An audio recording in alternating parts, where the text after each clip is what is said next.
That's a huge one for me. I think what I've noticed, even in certain WhatsApp groups and social media exchanges that I've been involved in, or have seen, is that people are really, they literally just opening up to everything that anything, any source of information that comes their way. And we guys, we just need to stop being like 7-year-olds and believe in everything that we read or see on TV.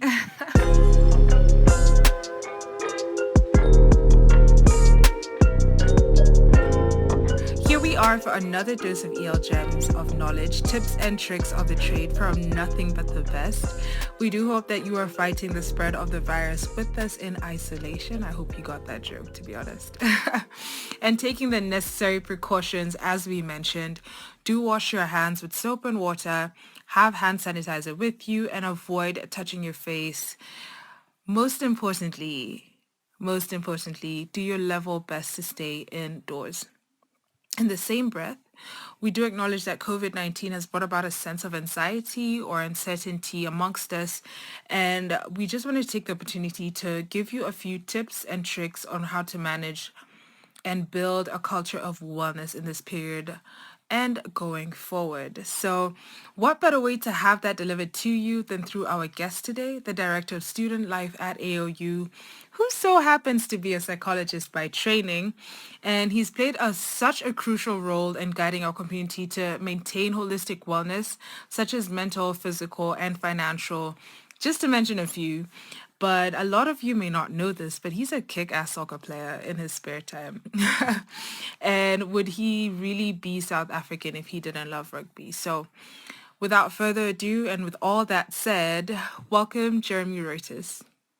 In light of the topic of discussion today, we just want to get a sense and a feel of who Jeremy Ruiters is. So maybe you can further explain who you are and what mental health means to you. Okay, great. So I'm a qualified psychologist. I've been practicing for almost 8 years, 7 years now. Predominantly working in student wellness, and did a little stint back home in private practice. What mental health means to me is basically, I like to think of it as holistic wellness, with all the various elements of your wellness impacting on each other. I'm sure we'll get a bit more into detail about that as the conversation goes on. But yeah, mental health is super important. Right. It's all about how we see ourselves on a day-to-day and how we interact with the world and so forth. Yeah. So what was normal yesterday is now dangerous. So given the current situation with COVID-19 as a perfect example of what's happening, why now more than ever do you think it's become more important to talk about mental health? Yeah, things have literally changed overnight in certain countries, right? Yeah, definitely. Savannah, I'm pretty biased. I think people should be talking about mental health and wellness every day of the week, even before COVID-19 hit. I think it's way more important right now because a lot of places are going into lockdown, into quarantine, so people are having to work from home and study from home and use online resources. And what that means is a lot of us are going to be living alone and disconnected from that human touch or human day-to-day connectedness with everyone else. And that in itself can have a major impact on how we feel emotionally and an impact on our mental state as well. Okay. So it's important for people to create the space and time to connect virtually with others, and have these conversations about how they're actually feeling, what the impact is happening to them and what they're experiencing rather. Another reason why I feel like it's really important is because this working from home life or studying from home is going to be new to a whole bunch of people, right? Yeah. So there's going to be new anxieties that pop up. There's going to be new pressures that pop up. I was just chatting to a colleague yesterday, and one of the anxieties that this person is experiencing is, feeling like they're not working enough. And what ends up happening then is, we overwork and we don't have a complete time where we stop and switch off from work and carry on with, normal day-to-day stuff like relaxing, cooking, cleaning, whatever the case may be. Right, yeah, so and true. all of these small things we take for granted, it adds up and it puts pressure on us, and that impacts on our mental health and even our holistic well-being. So, I think it's important that people start focusing a lot on what they're experiencing day to day while they are isolated. Okay. Because the isolation in itself can have an impact on many people in different ways. Even the introverts, believe it or not. Another friend of mine joked with me the other day. He was saying that he's actually he's quite okay with the isolation because this is what he lives for. He's an introvert. But even then, I think just having that human interaction, that live human interaction, and that gets taken away so abruptly, definitely shifts our normal way of being, our normal way of doing things, right? And in the minute there is a change or a shift in our day-to-day, it's natural for us to experience a rise in our anxiety or stress levels. It's deeply important. I hope I answered your question. If not, we can unpack a little bit more. Oh, no. Definitely you answer that. Thank you so much for that. So, seeing that this podcast highlights entrepreneurial leadership in Africa and, sort of giving a voice to entrepreneurial leadership journeys and stories across the continent, maybe you can tell us how mental health and wellness sort of interlink with your entrepreneurial leadership journey or just your entrepreneurial journey as a whole. Or maybe even highlight, certain things that come with mental health and wellness that are found in entrepreneurial leadership. For sure. This is a hot topic at our university because, like you mentioned, we very much focused on entrepreneurial leadership, right? Changing Africa, creating jobs, and really being the change makers and problem solvers for the continent and the world, right? Yeah. And that in itself is a huge task for 18-year-olds for the age range of 18 to 24 to take on themselves. We've even got some Nigerian students that are younger than that, like 16, 17. So that narrative in itself it's a pretty heavy thing for anybody to take on, let alone students in that age range. So my fundamental answer to this, or my fundamental feeling around this is, it's important for anybody, but more important for entrepreneurs to focus a lot on self-care. Oh, definitely, right? Yes, yeah. And why I say it's more important for entrepreneurs is because we know that the entrepreneurs are, very focused, vision-driven, passionate, always wanting to be working and results-orientated and so forth. And a lot of the times we've noticed that the entrepreneurs then don't take time to actually care for themselves. Now, the underlying thing here is, if you are not well yourself, you cannot do anything, right? True. We can use a simple example. When people are feeling a little bit physically ill, when you had the common cold or a headache, you're a little bit less productive than what you would be, right? And it works the same for when you're feeling emotionally down or mentally drained or burnt out or getting to the stage of burnt out. So I think what's important for me, the message here is that it's important for people and entrepreneurs in particular, to implement self-care habits so that they can actually start taking care of themselves, which then helps them to lead themselves, right? And by leading themselves, they can start then leading others, whether it's by example or at the fact that they are just, they're holistically well, and others they're holistically well, and they actually just have the capacity to lead others, whether it's the mental or emotional or physical capacity. We'll highlight that later. Another thing, what makes it even more tricky in our African context is the stigma that is attached to mental health or reaching out for help, right? We know that, in most of the continent, if you say you're going to a therapist, people will say, "Oh, you must be crazy," or something's going on with you, right?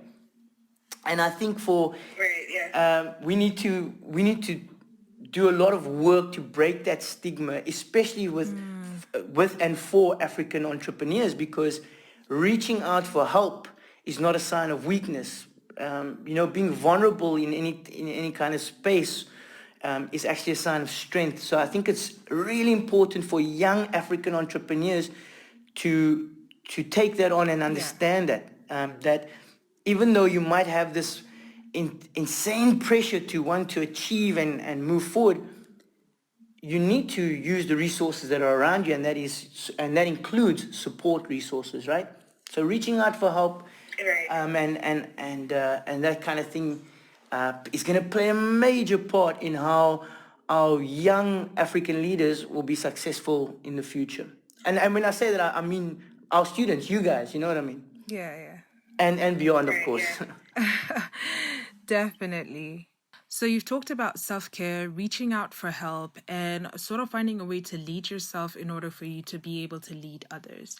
And I feel like this is a perfect segue into the next question, where we're highlighting in times of crisis, such as now, for example, many entrepreneurs are struggling to meet high priority project deadlines, their targets, or even paying employees. So aside from the three main tips that you're giving us, so self-care, reaching out for help, and leading self to lead others, what are some of the other ways entrepreneurs or teams can mitigate physical, mental, or even emotional stress that inevitably comes in this time of uncertainty? That's a great question. And before I sort of give it a blanket answer, I just want to make sure that people understand that it's going to be an individual journey for everyone, right? So definitely, yeah. There might be little elements that will work for me that won't necessarily work for you, right? But I think one of the fundamental things that we can all take on board is, what are the practices and the healthy habits that we implement during our day-to-day, our daily lives, that help us continue moving forward. Now, let me give you a bit of an example about that, right? Okay. If someone sits down, and whether you're an entrepreneur or not, and you sit down with what we have this thing in psychology called a wellness wheel, right? And it maps out the various areas of your wellness, whether it's psychological, emotional, social, spiritual, financial, whatever the case is. You can add in what you feel makes up your holistic wellness. And then start reflecting on, okay, where you're at right now. So there's an act of mindfulness right there, and reflecting on, so how am I feeling today in terms of like my physical health or my physical wellness? Right. And then you can set realistic goals within these various areas and keep it pretty basic until you can build up and become a bit more, it becomes a bit easier to attain the goals as they get bigger and bigger in this wellness. Okay. And what that actually helps you do is you start building a wellness narrative, right? And that wellness narrative becomes part of your leadership and entrepreneurial journey. Okay. So that when you do face issues like paying your employees, or going for more funding, or whatever the case is, which, by the way, financing in the entrepreneurial world is probably one of the most stressful parts of that process, I think. Oh, for sure. So when you get to that, then you've already sort of got a wellness narrative that you practice daily that keeps you sort of holistically well. And then I'm not saying that these experiences that you go through, like getting funding or won't be able to pay employees, won't be stressful. What I'm saying is it will be easier to manage and overcome. Okay. All right. There will always be stress. There will always be some level of anxiety. There will always be some level of change or a curveball that gets thrown your way. Yeah. But if you have these healthy practices or wellness narrative as part and parcel of your journey, then these things become a little bit easier to manage. All right. Definitely, yeah. I hope that does it make sense? I mean, for sure, I get where you're coming from. But from my understanding of what you're saying is that an example like COVID-19 is just like a curveball.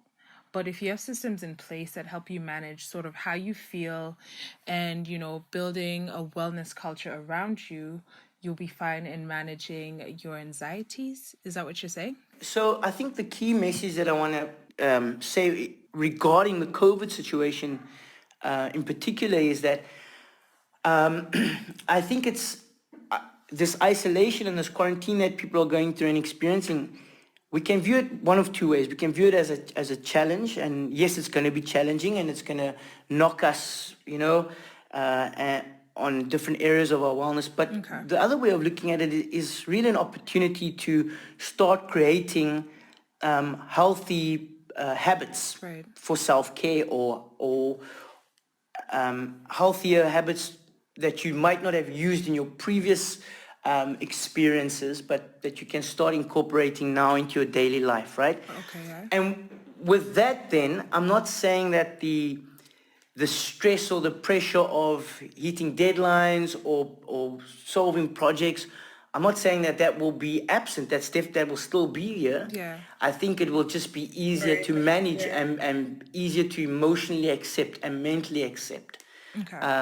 Or not accept and challenge it, right? Yeah. Yeah. Definitely. I get what you mean, and I get where you're coming from. So, you've highlighted building a wellness narrative, and I think the best place in which we need to see or sort of build this type of culture is in entrepreneurial journeys, where people go into business with a close friend, a relative, or a spouse, and as in many businesses, there are disagreements. So maybe you can tell us how we can balance the work-life relationships and, how can one maintain a healthy relationship despite the challenges and disagreements? This is a tough one. It's going to sound so simple, but I think a lot of people take this for granted. It's really just about creating a healthy culture of honesty. Who would have thought?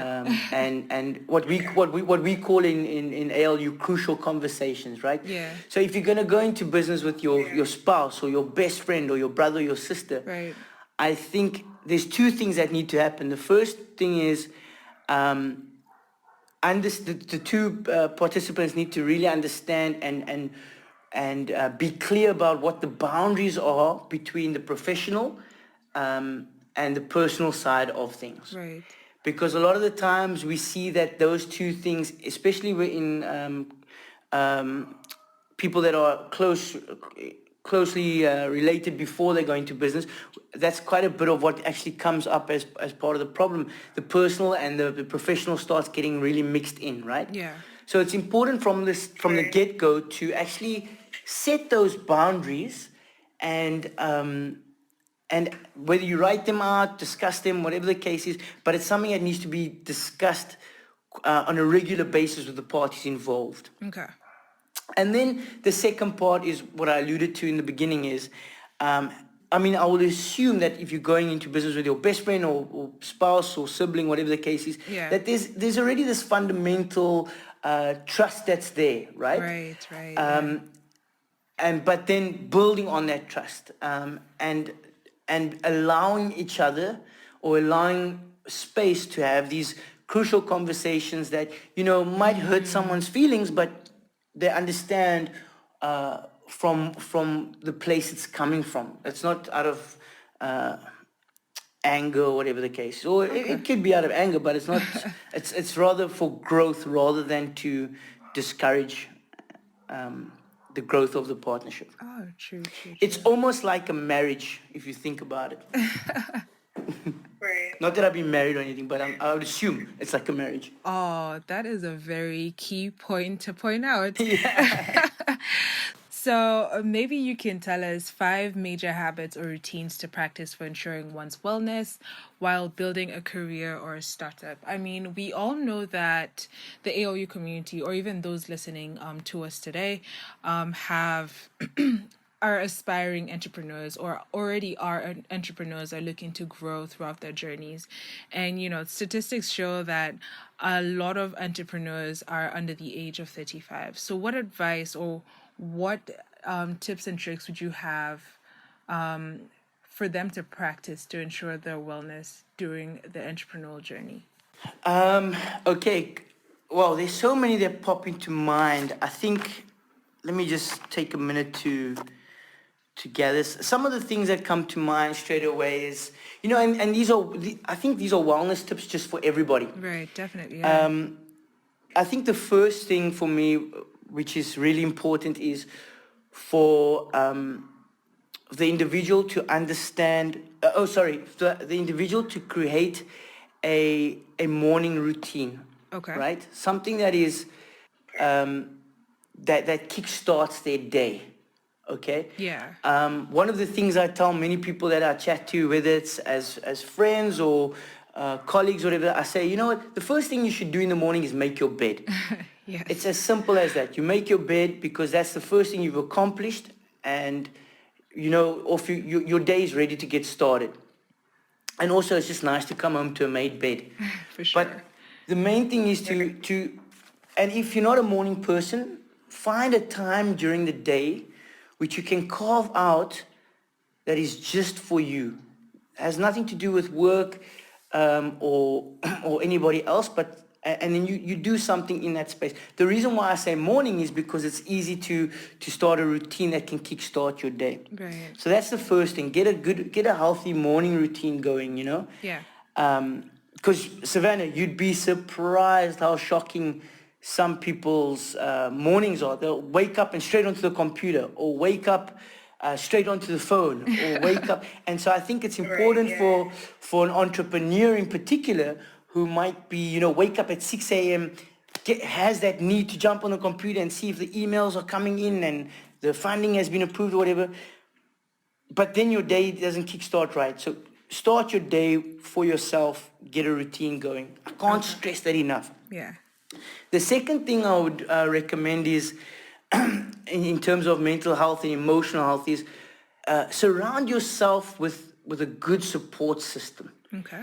Now, that doesn't mean that you surround yourself with a bunch of yes men and yes women. It means that you surround yourself by people that are going to hold the mirror up, so to speak, and call you out if they notice that, hey, you're burning out, or hey, slow down a bit. And even though as an entrepreneur, we might not want to hear that at that time, we'll realize afterwards that we actually need to hear that. Or we needed to hear that, excuse me. Mm-hmm. So I think the support system would also apply in terms of moments when you're slacking and, you just need somebody to remind you that you're slacking. Yeah, exactly. The third thing I would mention is definitely, and I mentioned it earlier on, take time to figure out what your wellness narrative should be or what you want it to be. And that includes your holistic wellness. And included in that, of course, is exercise. Okay. We take it for granted how crucial exercising is, moving. Whether it's just 20, 30 minutes a day, you need to get the blood pumping, the endorphins going. Your serotonin levels need to be spiked because that actively acts against depression. Your dopamine levels as well, you know what I mean? So it's good for the brain. Yeah, I think, those are my top three. I would also recommend that people take time to relax and sleep, get proper sleep, especially as an entrepreneur who's thinking that they need to work 25-hour days. No, sleep is important. They've done massive studies on this, and a massive amount of studies on this, about how the brain... the activity in the brain and the rejuvenation through sleep, and you actually are able to perform better. And then my last one, the fifth tip that comes to my mind is take time to reflect. Yeah. Take the time out to think, to write down how you've been feeling. Okay. What that conversation with that person made you feel. How you responded, and all of these certain things. It's super important that we have those moments where we can be a little bit introspective. Yep. Wow, thank you so much for that. And finally, what are some of the thoughts to bear in mind and ideas to help the entrepreneurs out there to maintain their mental health and that of their family in this new COVID world? I mean, of course, there's a lot of paranoia, there's a lot of panic, there's a lot of anxiety around the crisis right now. Because you never know. You never know if this is going to be our new normal. So for someone who's there and trying to sort of like maneuver through this crisis, what advice, what are your thoughts? What are some of the thoughts to bear in mind and ideas to help them, sort of keep up with themselves as well as keep up with their families? I know. And Savannah, the reality of it is it's pretty scary. Right. And I know the anxiety levels and these feelings of being overwhelmed are growing and growing in all our communities at the moment, right? And I think the first part of that is actually we need to be okay with acknowledging that we are in an unprecedented time right now. Okay. It is scary. Yeah. People are freaking out, and at various levels, of course. I've got friends and family that are extremely freaked out, and then I've got people that are like, okay, this will pass and we'll be okay. But Right. it's important for us and for individuals to acknowledge that what they're feeling is actually pretty valid right now. Yeah. Okay. Yeah.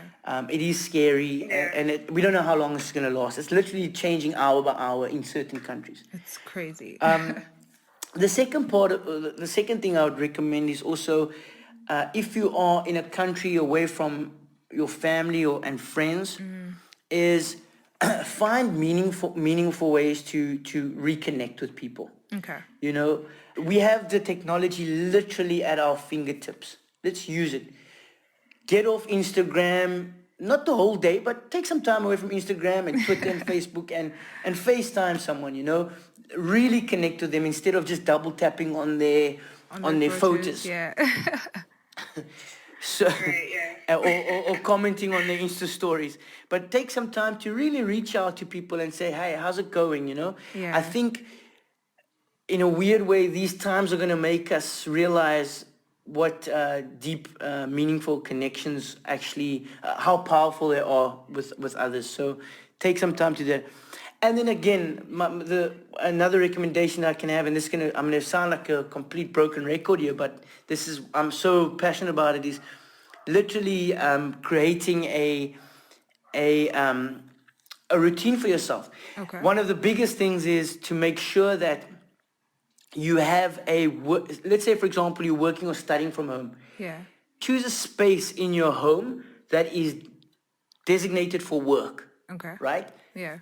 And that will help you with this idea of, okay, I'm getting up, I'm going for a shower, I'm getting ready to go to work, and then you go sit by your dining room table or whatever, or your desk, or if you're lucky enough to have a study. Yeah. But the idea is to have a space where you can focus on work. It should not be the space where you eat your meals.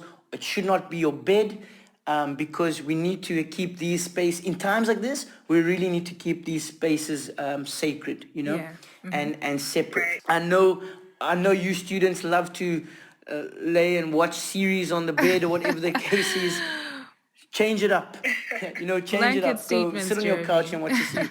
So it's Savannah, it's amazing. We take these small things for granted, and if we start doing it, it causes such a major shift in how we feel. Yeah.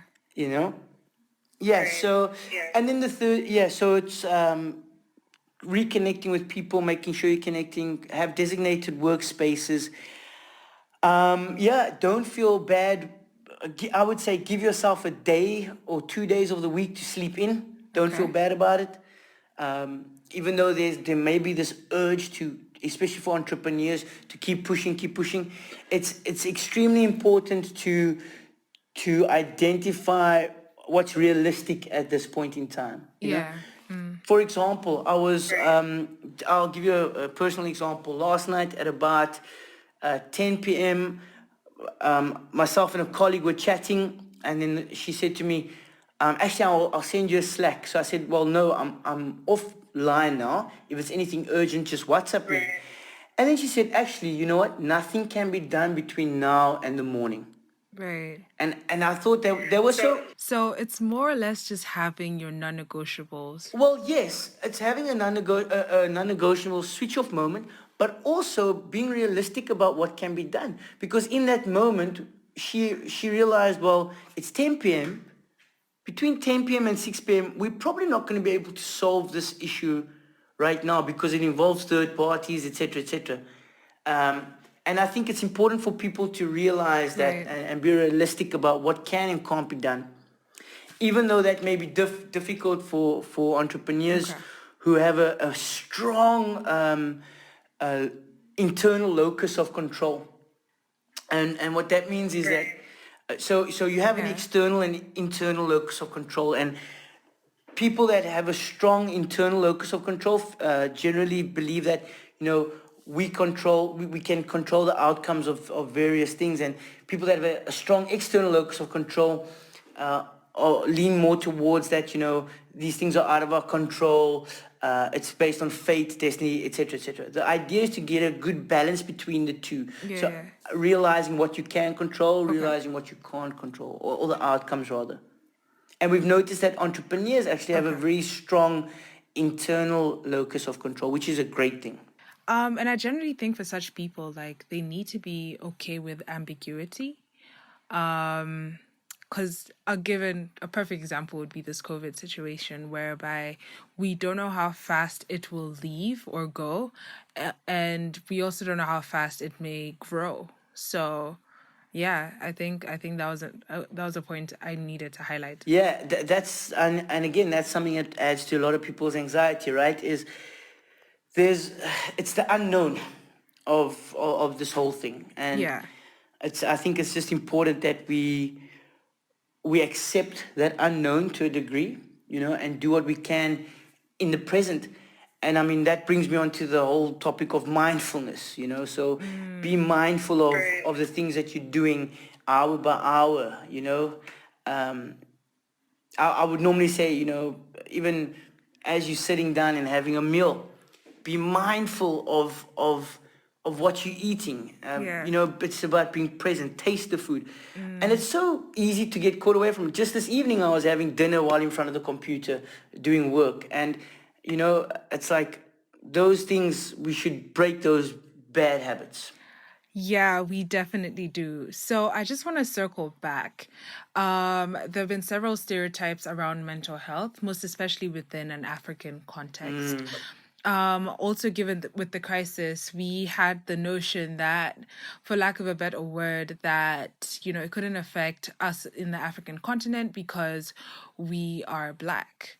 So maybe you can tell us your thoughts on some of the initiatives that have been there to sort of break the taboos of having mental health conversations, and, you know, sort of the things that have been there to break the stereotypes around mental health. Because, I mean, there's so much anxiety around this crisis, and maybe this would apply very well with, you know, other situations, other scenarios, and, you know, breaking the stereotypes that come around with mental health. I'm glad you brought that up. I think I forgot to mention this earlier on the previous question around what we can do during these times while we're at home and stuff. I think one of the biggest causes of anxiety right now, especially with COVID-19, is all the misinformation, the myths, the rumors that are going around.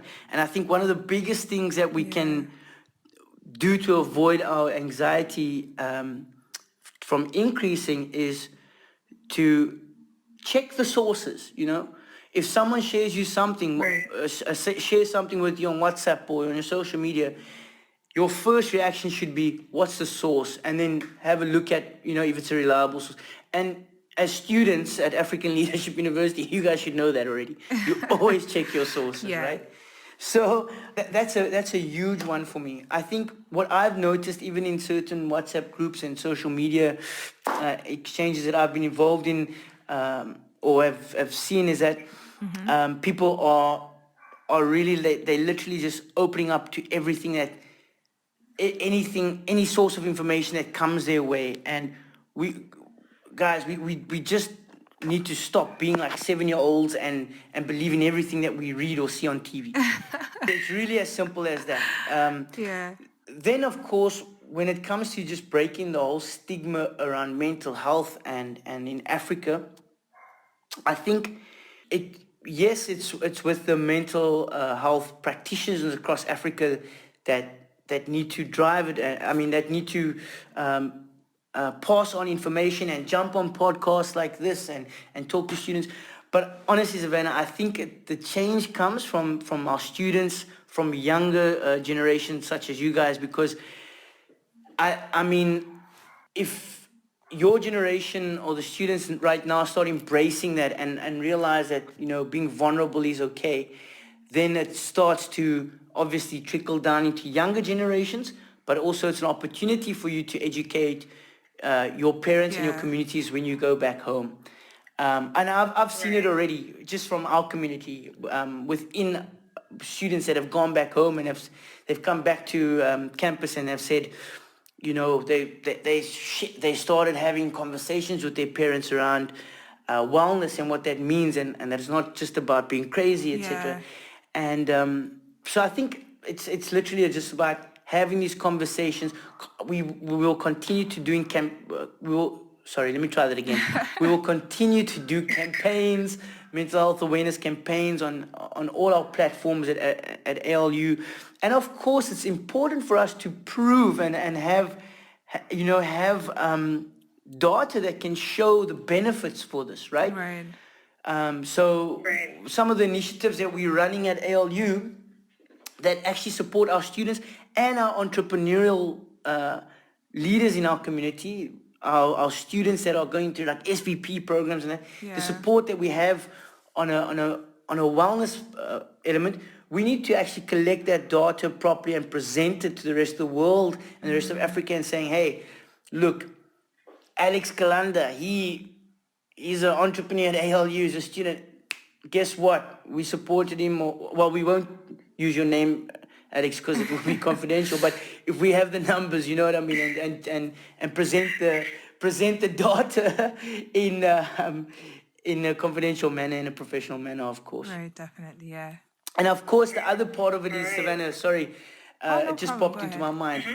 Programs like the peer counselor program, super important for supporting our students, you know. And we've been getting such good feedback from that, just around how students are feeling way more comfortable opening up with each other about these things. And also then what tends to happen is you realize that the competition within the student body starts dropping, because it starts dropping from being at an unhealthy state to a bit of more of a healthier state, because people start trusting each other a bit more in the community, and then start supporting a bit more. They start supporting each other a bit more, and therefore then our students feel better equipped or have a better capacity to pursue entrepreneurial ventures and to be more engaged with that sort of thing. So it really is, everything is so interconnected and impacts on each other, that if breaking the stigma of mental health will definitely impact on how entrepreneurs succeed moving forward. Hey, maybe I should do a research paper on that. That sounds interesting. Definitely. We would definitely be there to read it. Wow, we have talked about a lot, essentially from leading self to leading others, having healthy culture of honesty, essentially, having crucial conversations. We've talked about either looking at situations as challenges or opportunities. And, with all that said, I just wanted to ask, do you have any words of encouragement to our listeners in these trying times? Yes. I think, to all those listening out there, don't be first of all, it's okay to be feeling anxious and a little bit scared at this time because of all the uncertainty that's happening around us, and it's global. It's a global phenomenon. Secondly, I think don't be afraid to reach out for help, or to reach out and connect with people. It's going to be normal that you're going to have really good days, and then you're going to have really bad days. But that's going to be part and parcel of your process. The main thing is to take stock, figure out what is the most basic thing you can do daily to get yourself going and keep moving. And of course, the ALU community is always there to offer support in any way we can. With that said, you have dropped the mic on us, and I just want to take this time to appreciate you for sharing those little gems of knowledge with us, and thank you so much for being a part of the ALU podcast. Thanks, Savannah. I've really enjoyed this, and thank you to you and your team, firstly, for having me on the podcast. I'm super honored. And also, I just want to congratulate you and thank you for the fantastic job you guys have been doing so far. I think this is such a wonderful, what's the word I'm looking for? It's such a wonderful model of how our students and staff are working together to produce something so professional and something that is actually going to shift the way people interact with entrepreneurial leadership in Africa. So well done, guys. Keep it up, man. I'm super proud and happy to be a part of this today. Thank you so much. And that was the director of student life, Jeremy Ruiters. If you're not familiar with his work, well, I hope this episode sort of gives you a glimpse of the kind of person that he is, and also gives you an idea of the caliber of staff that we have at ALU. This has been the ALU podcast, Entrepreneur Leadership in Africa. We have discussed best practices for maintaining mental health and wellness, or sort of managing your health and wellness during these trying times. And if you feel like this content resonates with you, feel free to share, like, comment, subscribe, and post it wherever you like. We're on various platforms, just to mention a few. We are specifically on Apple Podcast, Spotify, Anchor, and what have you. Until the next time, thank you so much for tuning in.